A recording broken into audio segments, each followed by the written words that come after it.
Ce programme vous est présenté par l'association évangélique Compassion, une œuvre missionnaire fondée en 1978 par les missionnaires Samuel et Dorothée Atzakordzian, un couple qui exerce son ministère dans une trentaine de pays du monde.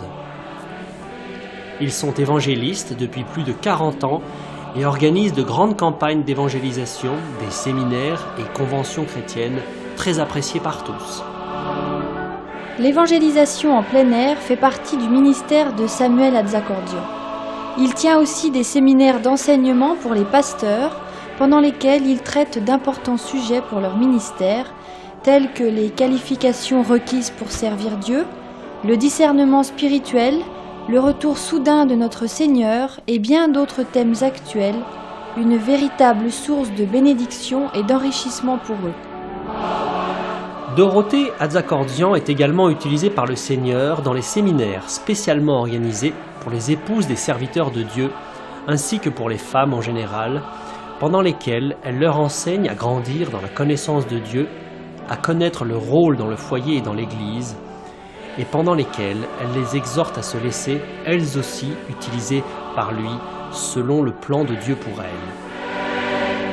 Les conventions chrétiennes de renouvellement spirituel qu'ils organisent avec leurs collaborateurs depuis de nombreuses années, aussi bien en France qu'ailleurs, sont une véritable bénédiction.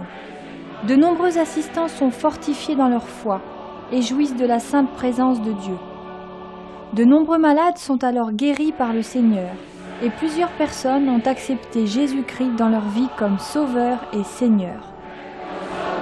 Samuel et Dorothée Atzakordzian écrivent aussi des livres et brochures d'approfondissement dans la foi chrétienne. Plusieurs d'entre eux sont traduits en d'autres langues. Le plus connu d'entre eux est « Le pardon, une puissance qui libère ». Ils éditent aussi de nombreuses cassettes, audio, vidéo, des CD et DVD de leurs conventions, séminaires et campagnes d'évangélisation disponibles en tout temps à leur bureau.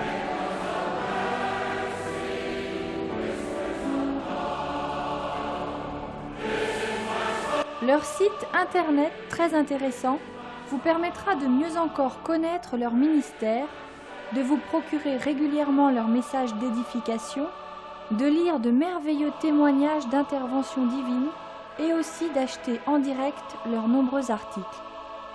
Si vous le souhaitez, une rubrique spéciale vous donne aussi la possibilité de devenir partenaire de l'œuvre Compassion, œuvre missionnaire internationale.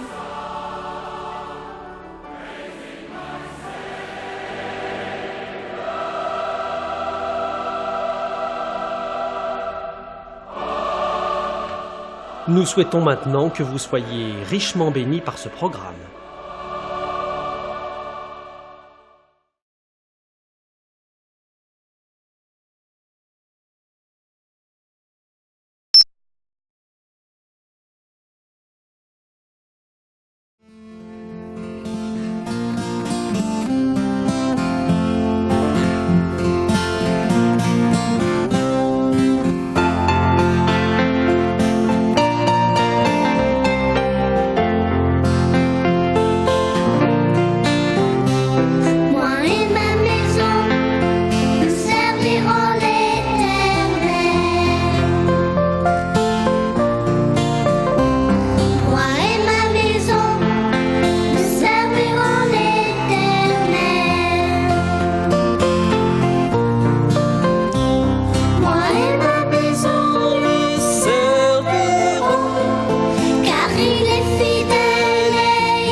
Et ce matin, nous allons voir ce troisième fondement indispensable dans chaque foyer.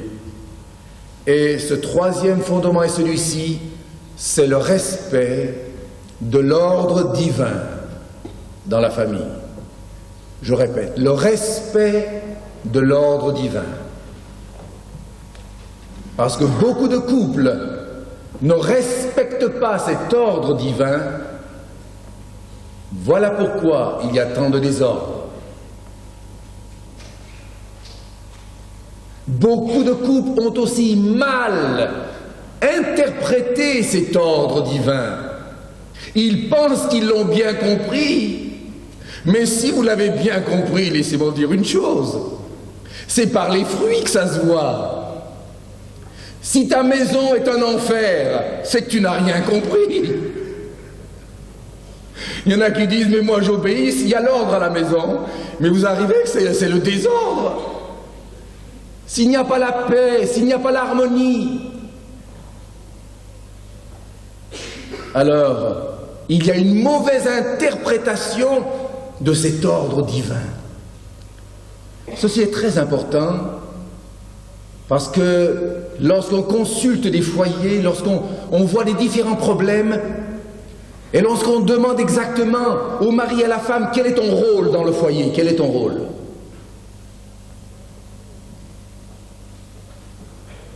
Le mari tout de suite il réagit bien, enfin bien, entre guillemets des fois. Le mari ne connaît qu'un verset dans la Bible, enfin peut-être quelques autres, mais en tout cas un par cœur, il ne sait pas très bien où ça se trouve, hein, encore. Si c'est dans l'Apocalypse ou je ne sais où, il ne sait pas très bien. Mais enfin, il a entendu un verset. Le mari est le chef de la femme. Et il connaît aussi un autre verset. Femmes, soyez soumises à vos maris. Vous demandez ça à tout homme, ça, il le saura. Mais comment est-ce qu'il l'a compris? Ça, c'est une autre histoire. C'est une autre histoire. Et j'aimerais, et le Seigneur voudrait nous aider tous ce matin. C'est important. Car tant que cet ordre ne sera pas rétabli, tant que vous n'aurez pas une juste compréhension du rôle que Dieu vous demande, vous n'en sortirez pas. Ce sera la lutte pour le pouvoir. Dans des maisons, c'est la lutte pour le pouvoir. Une lutte continuelle. Personne ne veut céder. Non, ça ne marchera jamais avec moi. Non. Et puis ceci, et puis ça, et puis ceci, et puis ça. Et c'est une lutte perpétuelle. Qui doit avoir le pouvoir? Quel est le rôle de chacun? Ah, vous dites je sais. Moi, en général, quand les personnes me disent je sais tout de suite, c'est parce qu'elles ne savent pas grand-chose. J'ai bien vite appris ça. Je sais, oui, je sais. Si on gratte un petit peu, elle ne sait rien du tout. Elle a tout. Elle sait tout de travers. Oui, c'est tout de travers.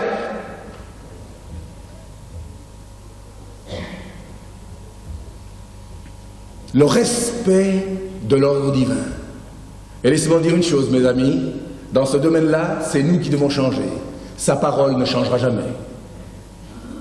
Sa parole ne changera jamais.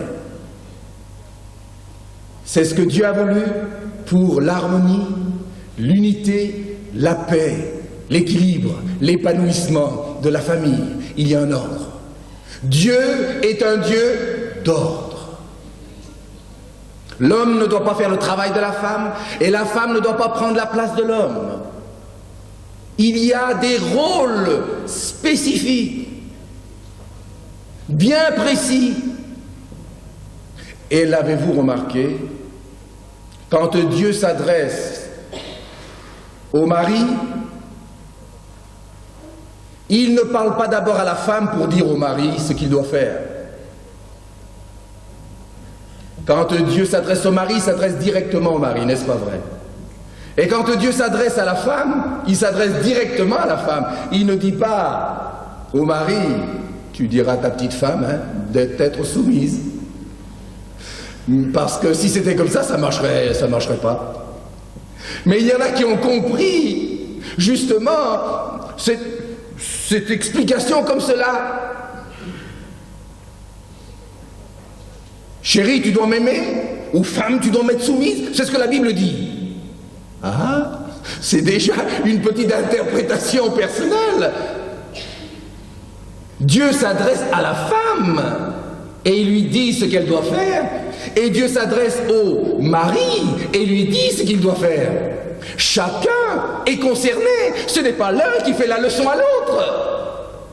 Que malheureusement, c'est ce qui se passe jusqu'aujourd'hui. Tant que tu feras la leçon à ton conjoint, c'est que tu n'as rien compris. Comment peux-tu faire la leçon à ton conjoint quand toi tu n'as pas compris la leçon? On est en train d'expliquer des choses que nous ne comprenons pas. Quand Dieu s'adresse à l'un ou à l'autre, il le fait toujours directement, jamais indirectement, comme nous le faisons bien souvent. Et voilà pourquoi ça ne marche pas.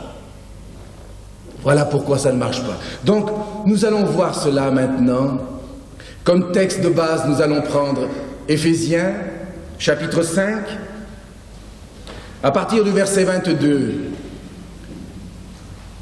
C'est des versets qu'on lit le jour du mariage, mais on devrait lire très très souvent ces versets dans la famille.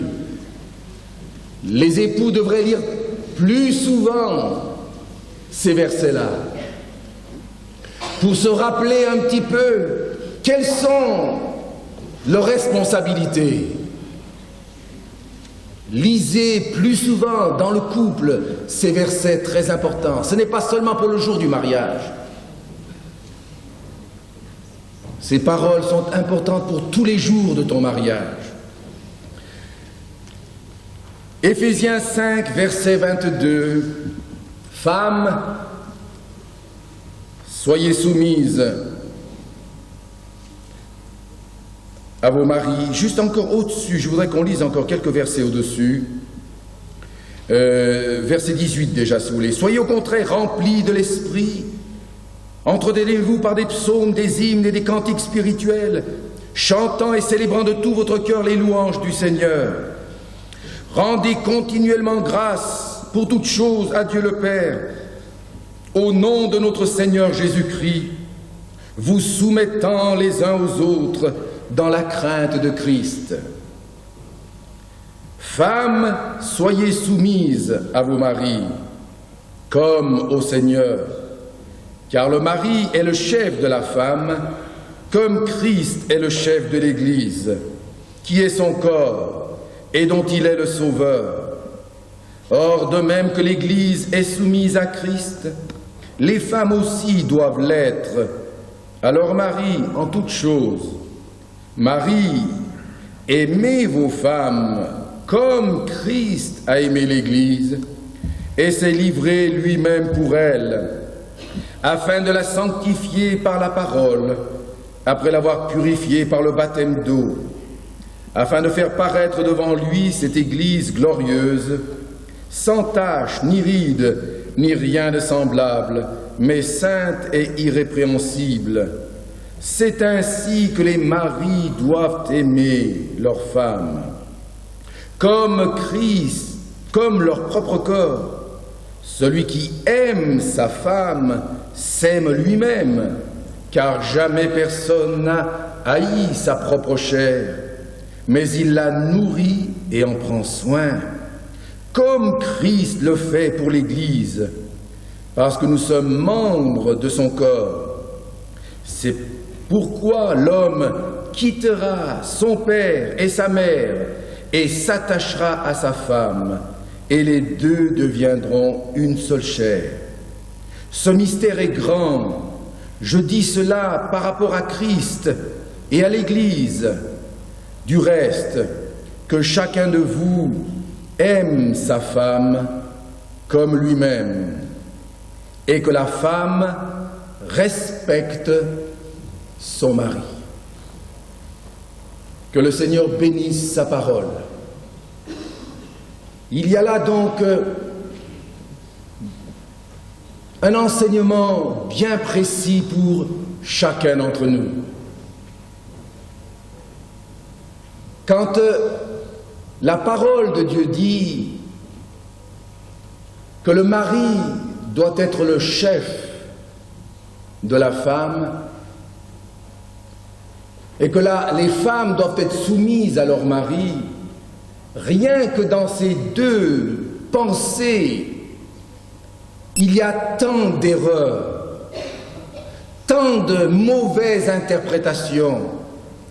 Bien souvent, quand le mari dit « je suis le chef du foyer » à sa femme, qu'est-ce qu'il veut dire par là? Il veut dire par là, ici, c'est moi qui commande et tu te tais, tu obéis, un point c'est tout, tu n'as rien à dire. C'est moi le chef. Autrement dit, le mari a mal compris cela. Le mot chef ici, cela ne veut pas dire le capitaine, le commandant de la famille.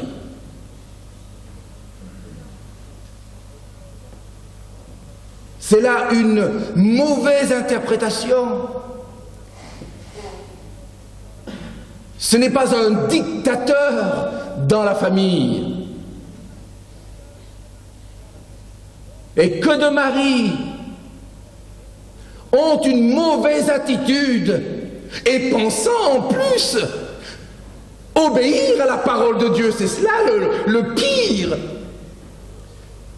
C'est qu'ils pensent que leur attitude dictatoriale est justifiée par la parole de Dieu. N'as-tu pas lu? L'homme est le chef de la femme. Autrement dit, c'est biblique. Tais-toi, un point, c'est tout. Et de temps en temps, quand elle ne comprend pas, on prend aussi les gants de boxe. Bam, un petit coup de temps en temps, ça fait de bien aussi. Un petit coup, ça fait pas de mal. Et en plus de ça, tu sauras que je suis le chef ici. Dites-moi, est-ce que j'exagère un petit peu? J'essaye un peu de vous faire rire, mais laissez-moi vous dire une chose. Dans le fond du cœur de beaucoup de maris, voilà l'interprétation qu'ils ont du chef et de leur rôle et de leur responsabilité. Alors ce n'est pas étonnant que leurs femmes ont de la peine à se soumettre à de tels maris. Et il faut se mettre à leur place. Est-ce là ce que Dieu veut quand il dit tu es le chef de ta femme? Certainement pas. Dans ce mot chef, il y a 3 pensées importantes que tout mari devrait savoir. Un chef, selon la parole de Dieu, selon le contexte ici, a 3 pensées précises que tout mari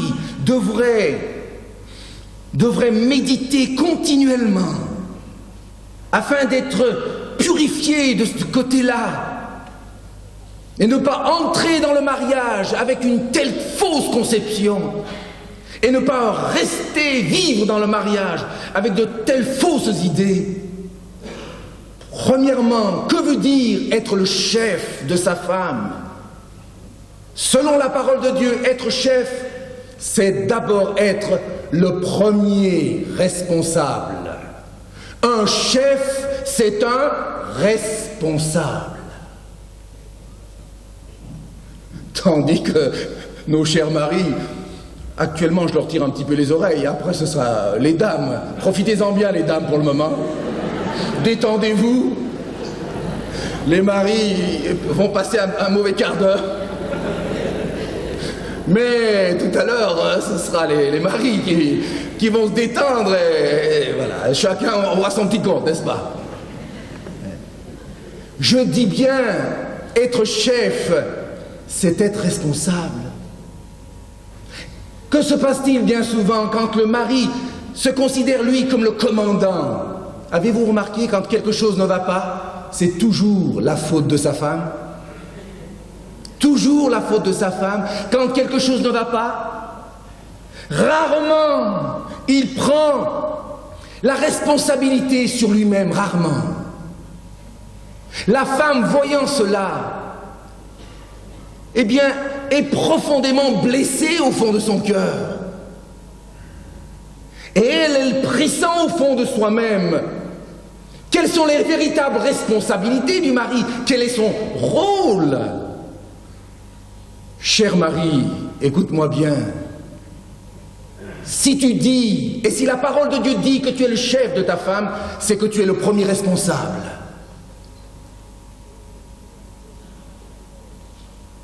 Lorsque Dieu a créé Adam et Ève, qui a péché? Qui a pris le fruit défendu? C'était Ève, vous êtes d'accord avec moi? Alors logiquement, qu'est-ce que vous auriez fait, vous? Puisque c'est elle qui a pris le fruit défendu?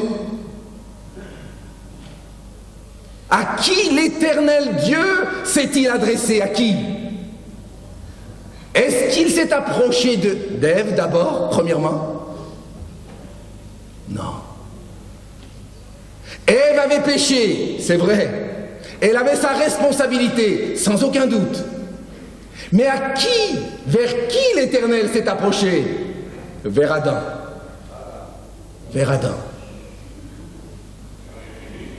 Et il lui a dit, qu'est-ce que tu as fait?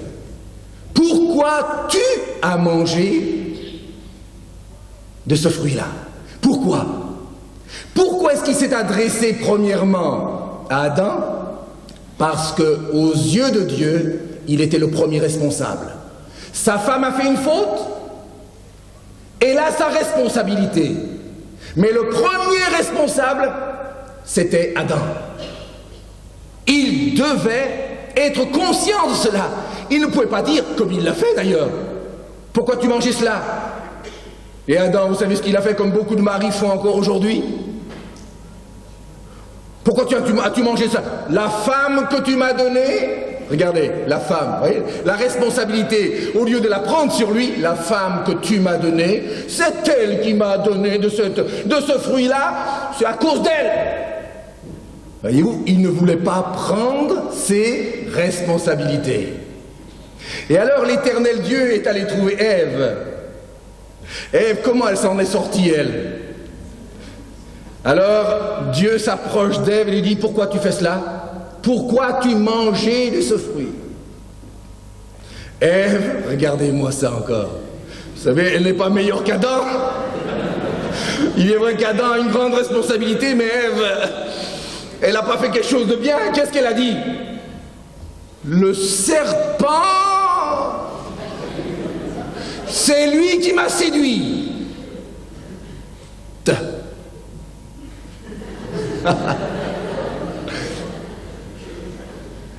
C'est le serpent.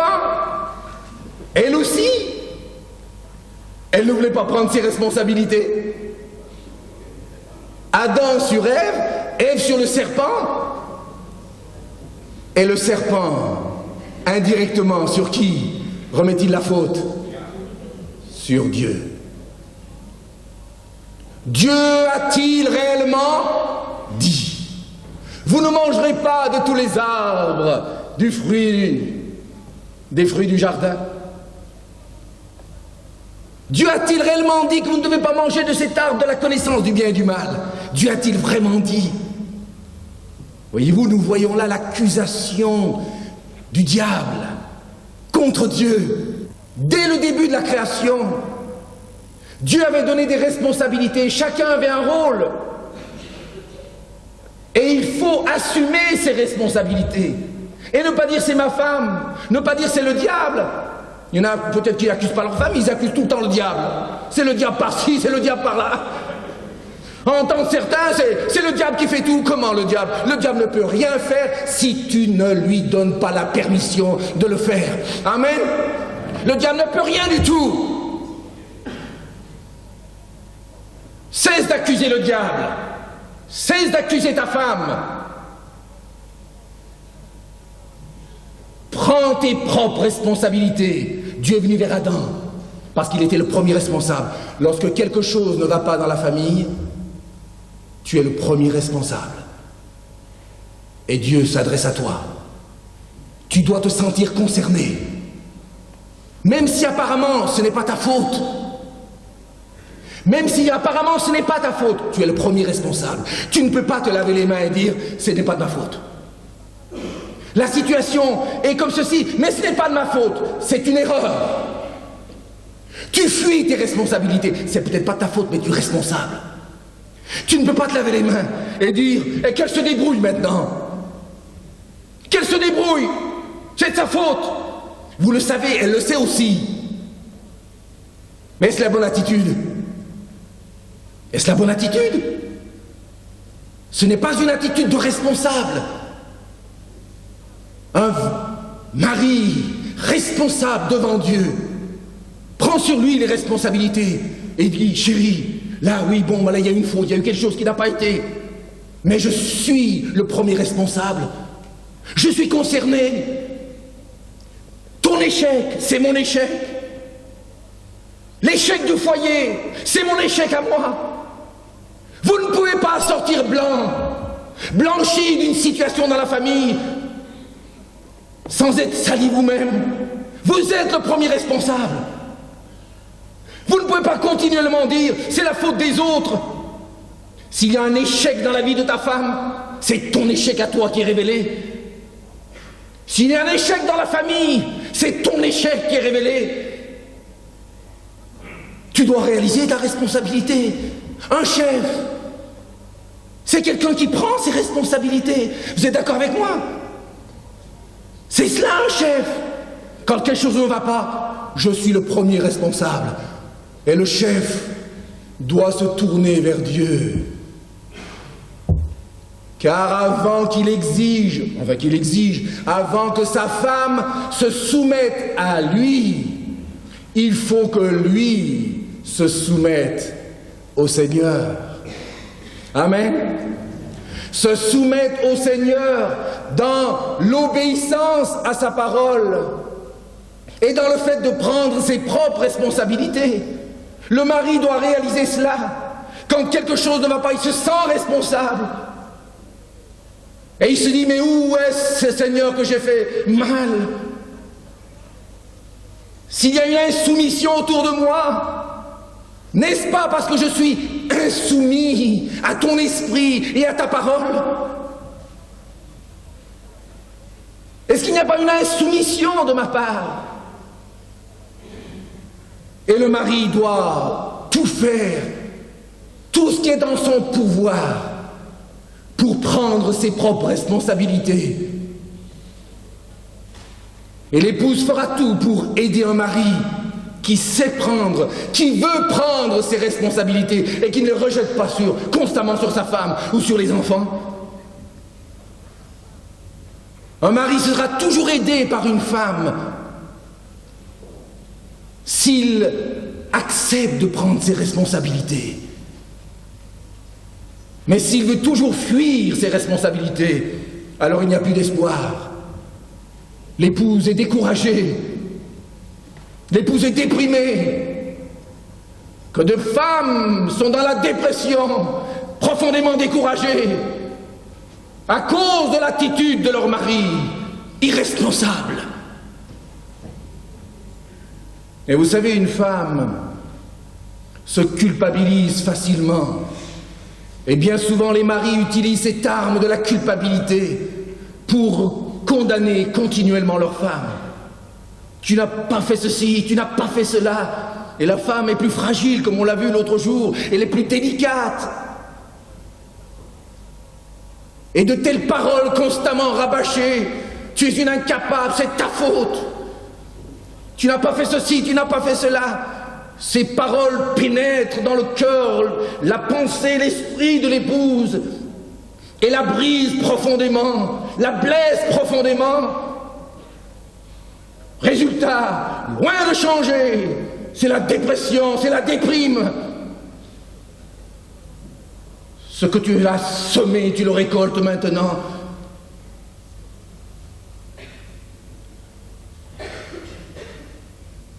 Mais le mari, c'est le premier responsable.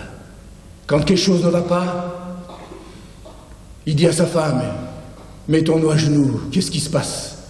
Il y a quelque chose que j'ai mal fait devant Dieu. Je veux prendre mes responsabilités. Je veux que Dieu m'aide. Je veux faire ce qu'il faut faire. Je ne veux pas rester comme cela. Je prends mes responsabilités. Dieu aidera toujours un homme comme cela. Amen. Dieu aidera un tel homme sincère, honnête. Non pas l'homme qui constamment accuse, rejette, condamne, mais qui prend des responsabilités, qui se sent concerné. Que le mari, on a l'impression qu'il plane à la maison. Il plane. Quelque chose arrive, on a l'impression que c'est pas leur maison. Quelque chose arrive à sa femme, on a l'impression que c'est pas sa femme. Quelque chose arrive aux enfants, on a l'impression que c'est pas ses enfants. Il plane complètement. Et quand chose ne va pas, il est le premier à dire « L'homme est le chef de sa femme, tais-toi, calme-toi ». Comment voulez-vous que ça marche? Le mari est le premier responsable. Si déjà le mari réalise cela, il sera beaucoup plus humble. Amen. Il sera beaucoup plus humble. Et s'il est plus humble, Dieu lui parlera, car Dieu élève ceux qui s'humilient. Et c'est l'un des grands problèmes des maris. Ils ne veulent pas s'humilier. Ils ont la tête dure. Et c'est quelque chose qui détruit des foyers. Premièrement, un chef, c'est quelqu'un qui est le premier responsable. Deuxièmement, un chef, c'est quelqu'un qui donne l'exemple. Vous êtes d'accord avec moi? Un chef, c'est quelqu'un qui donne l'exemple. Un vrai chef dit « faites comme moi ». Ça, c'est un chef. Regardez comme je fais et faites de même. Ça, c'est un vrai chef. Tandis qu'un mauvais chef dit « fais ce que je dis, mais ne fais pas ce que je fais. Fais ce que je dis, mais ne fais pas ce que je fais. » Ça, c'est les chefs dans ce monde. Ce sont des tyrans, ce sont des dictateurs. Est-ce qu'on les respecte beaucoup, ceux-là? On ne les respecte pas. Un vrai chef, c'est celui qui donne l'exemple. Quand il demande quelque chose à sa femme, il en donne d'abord l'exemple. S'il demande à sa femme d'être gentille avec lui, il manifeste d'abord de la gentillesse. S'il veut que sa femme lui demande pardon, il a d'abord donné l'exemple du pardon à sa femme. Que de maris exigent de leur femme quelque chose qu'ils ne font jamais, c'est les chefs, soi-disant. Tu n'es pas un chef, tu es un tyran. Un chef donne l'exemple. Fais comme je fais, chérie. Ce que je te dis là, eh bien, je le vis. Et tu n'as pas besoin de faire de beaux discours, de grands discours à ta femme. Elle le verra tout de suite. Mais c'est ce que le mari doit communiquer à sa femme. Chérie, j'ai mes combats, j'ai mon caractère, mais tu sais que je veux être un exemple dans la famille. Je veux être un bon exemple. Et là encore, une épouse qui entend cela de la part de son mari, elle fera tout pour l'aider à devenir ce bon exemple dans la famille. Elle fera tout, car l'épouse attend cela. Mais un mari qui constamment dit à sa femme de faire ceci et cela, alors que lui fait exactement le contraire. Quelle hypocrisie! Quelle hypocrisie! Le mari ne s'en rend pas compte. Vous savez, un hypocrite, en général, il voit toujours l'hypocrisie des autres sans se rendre compte de sa propre hypocrisie. C'est ça un hypocrite. Un hypocrite, il ne se rend pas compte de sa propre hypocrisie, mais il sait très bien voir l'hypocrisie des autres.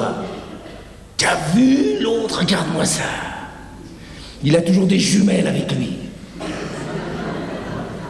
Et il regarde sa femme avec des jumelles aussi. Ah, ça y est, j'ai vu. Ah, Ça y est. J'ai vu ce qu'il y a. Ça y est, maintenant, je te connais. Je te connais maintenant. Ah, tu peux rien me cacher. Oui. Et si ta femme prenait les mêmes jumelles pour te regarder, qu'est-ce qu'elle verrait, elle? Ah, mais moi, je suis le chef, elle n'a pas le droit de prendre mes jumelles. Ah oui, ça, c'est les jumelles du chef. C'est les jumelles du chef. Ah, le chef, il a le droit de regarder, lui, tout ce qui va pas. Toi, t'as pas le droit de toucher ses jumelles. Un hypocrite, c'est cela. Il ne se rend jamais compte de son hypocrisie. Mais il est raffiné, rusé, pour voir l'hypocrisie des autres. Si tu veux être un bon mari, si tu veux vraiment remplir ton rôle, tu dois donner l'exemple. Et là, je vous assure, on réalise tous, n'est-ce pas, les maris qui veulent faire cela, on réalise nos échecs. On réalise que ce n'est pas parfait, qu'il y a tant d'imperfections en nous. Et cela nous pousse aux pieds du Seigneur, nous fait tomber à ses pieds pour dire « Oh mon Dieu, je suis si loin d'être un modèle dans ma famille, mais je désire être un modèle. » C'est cela le chef, l'épouse qui voit une telle consécration, un tel désir d'être un modèle dans sa famille, soit respecté par son mari, par sa femme. La femme respectera un tel mari. C'est la sincérité qu'il faut. Il faut bannir cette hypocrisie. Être sincère. Écoute chérie, là tu vois, je n'arrive pas. Mais je ne veux pas te faire la leçon. Prie pour moi. Prie pour moi. Voilà ce qui touche aussi le cœur de l'épouse. La sincérité. Si dans un domaine tu n'es pas un modèle, dis-le lui. Au lieu de constamment te justifier en relevant ses erreurs et ses défauts. Car voilà comment certains hommes se défendent. Ils savent qu'il y a quelque chose qui ne va pas, mais pour se défendre, ils accusent leur femme de tout un tas de choses. Résultat, c'est qu'il n'y a pas de résultat, tout s'empire. Il vaut mieux dire à son épouse, dans tel domaine, je ne suis pas le modèle qu'il faut. Prie pour moi, chérie, prie pour moi. Je veux vraiment glorifier le Seigneur, prie pour moi. La femme, avec larmes, priera pour son mari quand elle verra une telle sincérité. C'est cela un chef. Vous êtes d'accord avec moi? C'est cela un chef. Autrement, c'est pas un chef. Un chef, c'est cela. C'est quelqu'un qui est sincère, qui veut être un modèle. Troisièmement, un chef, selon le contexte ici, c'est quelqu'un qui a un esprit de serviteur. C'est tout à fait l'opposé d'un esprit de maître. Certains maris pensent qu'ils sont le chef, cela veut dire qu'ils sont les maîtres. Alors c'est toujours la petite femme qui doit tourner autour du mari pour faire ses 4 volontés. Lui, c'est le pacha. C'est le chef, qu'est-ce que vous voulez? Ah donc il a compris qu'il est le maître et que tous dans la famille doivent être là pour le servir. C'est ce qu'il a compris. Et il pense que c'est la Bible qui dit ça. Être un chef selon la parole de Dieu, ce n'est pas être un maître, c'est être un serviteur. Alléluia. Quand le mari dit à sa femme, écoute chérie, parce que je suis le maître, le chef de la maison, alors c'est mon privilège de te servir. C'est mon privilège de te servir, ma chère femme. Et c'est dans cet esprit-là que le chef doit servir. Une femme qui commence à voir en son mari un esprit de serviteur, vous croyez que cette femme aura de la peine à se soumettre à son mari? Mais au contraire, quelle joie, quel empressement, quelle collaboration il y aura de son côté pour aider son mari. Un chef, c'est quelqu'un qui a l'esprit de serviteur. Trop de maris ont l'esprit de maître, et voilà pourquoi ça ne marche pas. Jésus a dit qu'il est venu non pour être servi, mais pour servir et donner sa vie en rançon pour plusieurs. Si tu veux sauver ton foyer, cher mari, il te faut revêtir le tablier du serviteur et servir ta femme, tes enfants. Ta plus grande joie doit être de servir. Qui est le plus grand au milieu de vous, disait Jésus? C'est celui qui vous sert. Amen. Quel est le plus grand au milieu de vous? C'est celui qui vous sert. Et voici, je suis au milieu de vous comme quelqu'un qui vous sert. Jésus a voulu donner cet exemple à ses disciples avant de partir. Car déjà un ou deux commençaient à se poser des questions. Si Jésus s'en va, qui est-ce qui va être le chef ici dans l'équipe? Qui va commander ici dedans? Il faut qu'on mette bien vite tout cela au clair avant que le Seigneur parte. Le Seigneur, voyant de telles pensées mauvaises, il leur a dit: le premier parmi vous sera le dernier.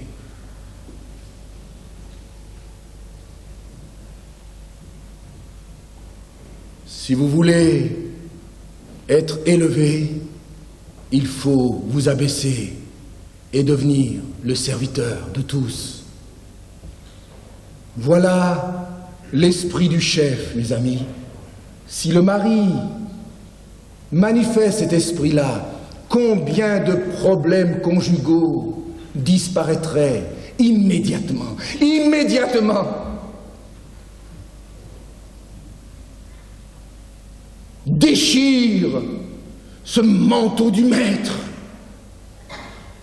et revêt-toi du tablier du serviteur. Cesse d'exiger de ton conjoint. Commence à servir. Commence à servir ta femme, tes enfants.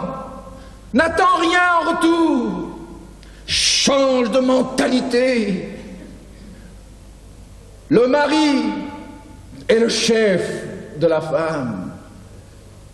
Cela veut dire qu'il en est le premier responsable. Il donne l'exemple. Il donne l'exemple et il a un esprit de serviteur. Et une dernière pensée maintenant concernant le chef. Cela veut dire que lorsqu'il y a un conflit dans le couple, dans la famille, l'épouse doit toujours dire ce qu'elle pense et tout cela, mais à un moment donné, il faudra prendre une décision finale. Si les époux n'arrivent pas à se mettre d'accord sur une décision finale, ensemble, alors, à ce moment-là, l'épouse doit faire confiance à son mari, qui doit prendre la décision finale. Il faut qu'il y ait quelqu'un dans la famille qui prenne une décision finale. Vous êtes d'accord avec moi? Ça, c'est capital. Et les épouses ici doivent faire très attention. Si tu penses que ton mari prend une décision qui n'est pas la bonne, tu dois lui dire ce qui ne va pas. Tu es là pour l'aider. Tu dois lui dire. Tu ne dois surtout pas cacher ce que tu ressens. Tu dois avertir même éventuellement. Mais tu ne dois pas t'entêter dans ton coin et dire, eh bien si tu prends telle décision, moi je ne te suis pas. Je ne te suis pas, je ne suis pas d'accord. En ayant une telle attitude, vous adoptez une attitude qui est contraire à la parole de Dieu, et Dieu ne peut pas vous bénir. Vous avez peut-être raison, mais vous réagissez dans un mauvais esprit. Votre attitude est fausse, et Dieu ne pourra pas vous bénir. À un moment donné, il faut prendre des décisions finales, n'est-ce pas, dans une famille. On doit tout faire ensemble. Mais à un moment donné, le mari peut avoir une idée différente de son épouse. Et c'est là que l'épouse doit être assez humble pour se soumettre et dire, eh bien, chérie, d'accord, je t'ai dit, moi je ne suis pas d'accord, ceci, mais c'est toi le chef. C'est toi qui prends la décision finale. Je prierai pour toi et je ferai en sorte que Dieu dirige toutes choses. Mais je reste avec toi. Je respecte ta décision. Je me tiens derrière toi. C'est très important. Combien d'épouses, là, font des fautes. Et si le mari a pris une mauvaise décision, mais si vous avez la bonne attitude, Dieu pourra changer quelque chose. Dieu pourra faire un miracle. Mais si vous avez la mauvaise attitude, de mauvaise collaboration, d'endurcissement, d'entêtement, Dieu ne pourra pas vous bénir. Et vous-même, et il ne pourra pas parler aussi à votre mari, si bien que vous bloquez toute la situation. Être un chef, donc, cela veut dire qu'il y en a un qui prend les décisions finales quand il y a un conflit. Les épouses doivent collaborer dans ce domaine-là, parce qu'il y en a beaucoup qui ne collaborent pas, sont tellement entêtés. Non, c'est comme ça que ça se fera, c'est tout. Et si t'es pas d'accord, tu t'en vas. Ah oui, mais il y a même des femmes comme ça. Tu n'es pas d'accord, tu t'en vas. Pas d'histoire, hein. Ça marche pas. Alors comment voulez-vous que ça marche? Ça ne marchera jamais. Ça ne marchera jamais. Et Dieu ne pourra jamais bénir une telle attitude. Amen. Il faut que je vais parler maintenant pour les dames. Parce que, autrement... enfin, j'ai déjà parlé pour les dames, déjà. Hein. Oui, je vous ai déjà un peu tiré les oreilles, déjà. Voilà. Mais quand même, maintenant, il faut que je parle un petit peu aux dames. Hein. On a vu le mari et le chef de la femme, mais maintenant, concernant ce verset, femmes, soyez soumises à vos maris. Là encore, on a dit beaucoup de choses. Beaucoup de choses. Et il y a tant de mauvaises conceptions dans ce domaine-là. Premièrement, laissez-moi dire une chose. Ce que ne veut pas dire être soumise à son mari. Premièrement, voilà ce que ça ne veut pas dire. Cela ne veut pas dire que l'épouse doit être soumise quand le mari lui demande de faire quelque chose contraire à la Bible. Quand le mari demande à sa femme de commettre un péché, de faire quelque chose que sa conscience n'accepte pas ou qui est contraire à la Bible, la femme ne doit pas être soumise dans ces conditions-là. Par exemple, quand le mari qui n'est pas converti et qui dit à sa femme, écoute chérie, ce soir on va dans une boîte de nuit, tu viens avec moi. La Bible dit, tu dois m'être soumise. Même l'inconverti, il prend des versets bibliques.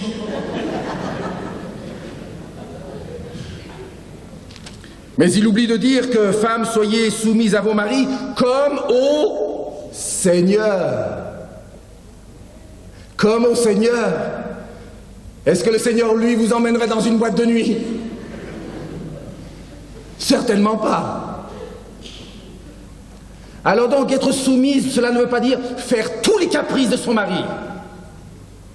J'entends dans le sens, quand vous voyez qu'il y a le péché, l'impureté, quelque chose qui est contraire à la Bible, la femme doit dire, écoute chérie, je t'aime, tu es mon mari, mais tu n'es pas mon Dieu, tu n'es pas mon sauveur.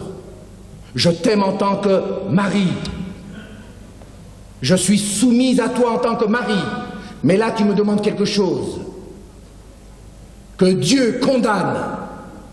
Et dans de tels cas, je ne peux pas me soumettre à toi. Je dois me soumettre à Dieu. Amen. Il y a là quelque chose de très important. Parce que tout un temps, il y a eu un enseignement, même dans les églises, qui a fait dire que quand le mari dit quoi que ce soit, la femme doit être soumise. Même si c'est des choses qui ne sont pas bonnes, on dit faites-le, et puis Dieu vous aidera. Comment?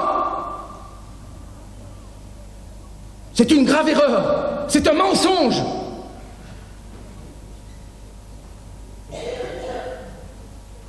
Être soumise, cela ne veut pas dire faire tous les caprices, satisfaire toutes les passions de votre mari.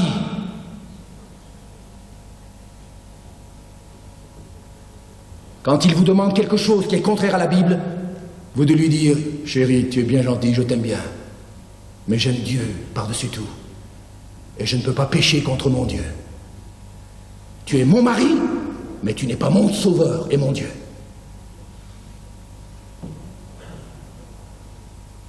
Être soumise à son mari, une autre pensée maintenant, ne veut pas dire être inférieur à son mari. Là encore, beaucoup de maris ont mal compris et de femmes aussi ont mal compris cette pensée. C'est pourquoi dans le monde, avec ces mouvements féministes qui réagissent violemment, qui disent « Comment? C'est pas possible! La femme doit être soumise à son mari? Insensé! Anormal! C'est de l'esclavage! Réagissez! Libérez-vous de ce carcan! » Voyez-vous, dans le monde, et dans la pensée même de certaines chrétiennes,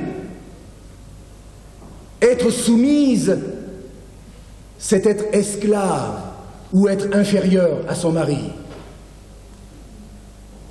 Ce n'est pas du tout cela. Pas du tout cela. Devant Dieu, et là je vous donne une pensée très importante, devant Dieu, les deux époux sont égaux. Il n'y a plus ni homme ni femme. D'après notre position devant Dieu en tant qu'enfant de Dieu, il n'y a point de distinction. Nous sommes tous égaux. L'homme n'est pas supérieur à la femme et la femme n'est pas inférieure à son mari. Nous sommes égaux, nous avons la même valeur. Amen. Et cela, les maris doivent bien le réaliser. Et vous savez que dans certains pays, la femme est considérée comme un objet. Comme un objet. Il n'y a que le christianisme qui a valorisé la dignité de la femme, la valeur de la femme.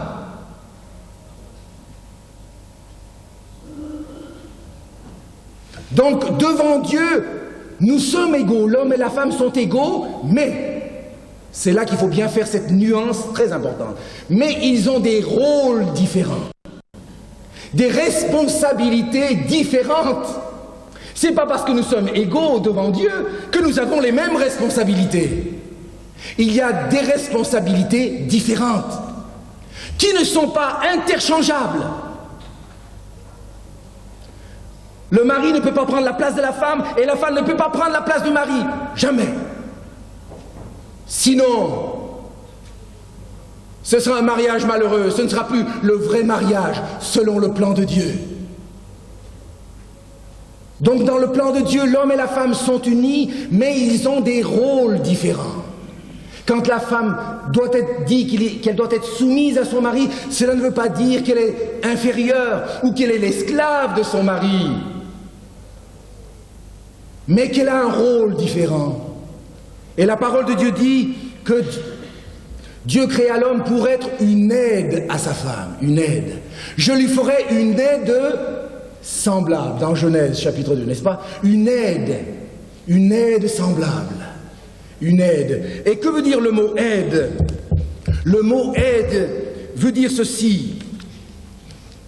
Dans le texte hébreu, ça veut dire cela. Je lui ferai une aide semblable. Aide veut dire contrepartie, complément, secourir, protéger. Voilà tout le sens qu'il y a dans le mot hébreu. Je lui ferai une aide semblable. Donc quelqu'un qui viendra compléter son mari, l'aider. qui fera en sorte que, avec elle, le mari pourra pleinement être lui-même et s'épanouir.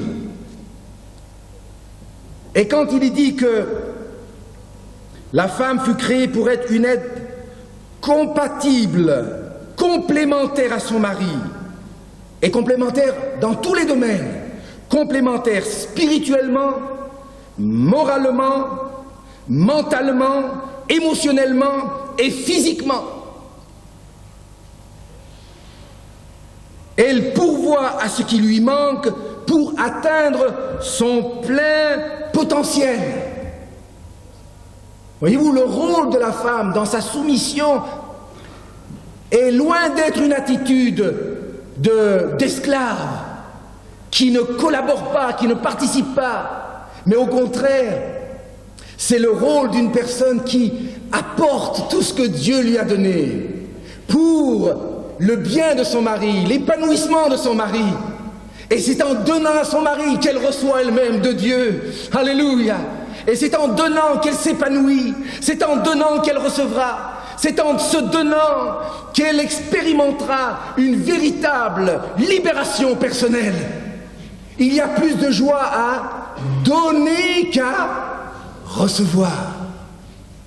Et là, l'épouse doit réaliser là qu'elle est là pour aider, compléter son mari. As-tu réalisé que ton épouse est là pour te compléter, cher mari? As-tu réalisé cela? Si tu le réalises, alors tu auras besoin d'elle. Tu le feras sentir. Mais malheureusement, combien de maris font sentir exactement le contraire? Comme pour dire, écoute là, de toute façon, quand t'es pas là, ben, ça va aussi bien. Que tu sois là ou pas là, ça tourne la même chose, tout va très bien, voilà, autrement dit, j'ai pas besoin de toi.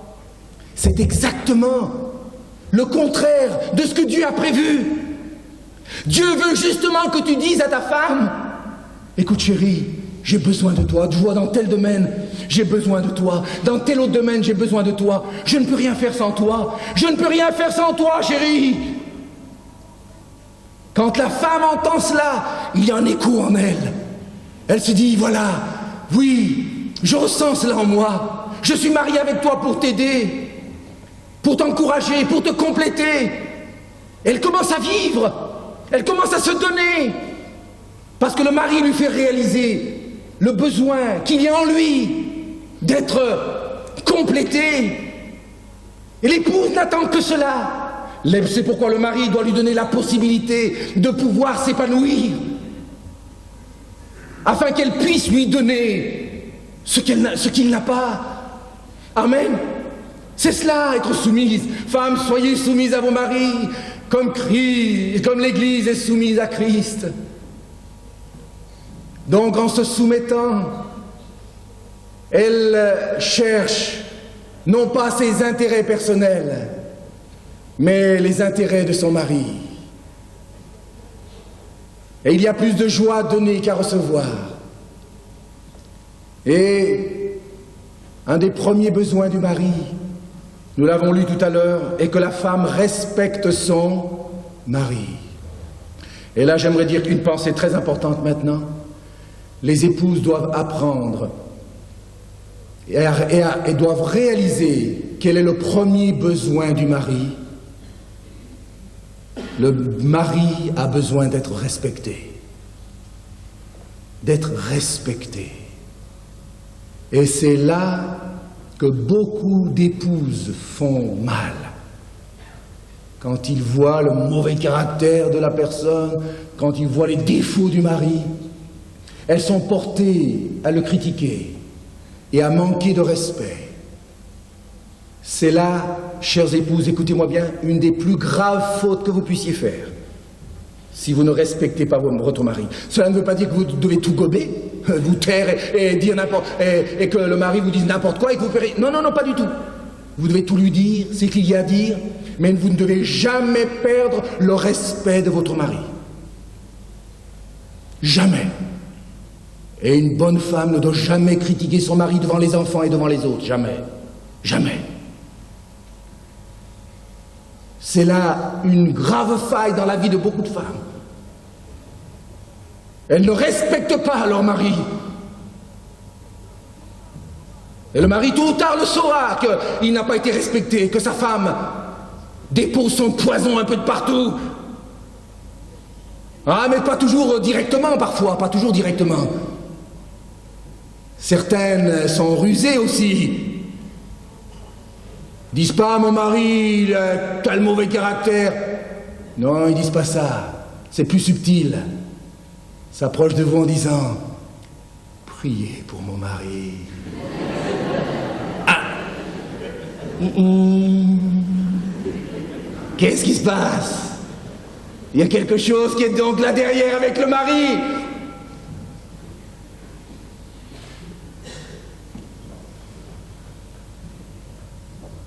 Le respect est très important. Un mari fera tout pour une femme qui le respecte. Le mari doit aimer sa femme, ça c'est certain. Il doit montrer de la tendresse. C'est l'un des besoins aussi premiers de l'épouse. Être aimé, montrer de la tendresse. Je vous parle des premiers besoins maintenant, de l'époux et de l'épouse. De l'épouse, c'est être aimé.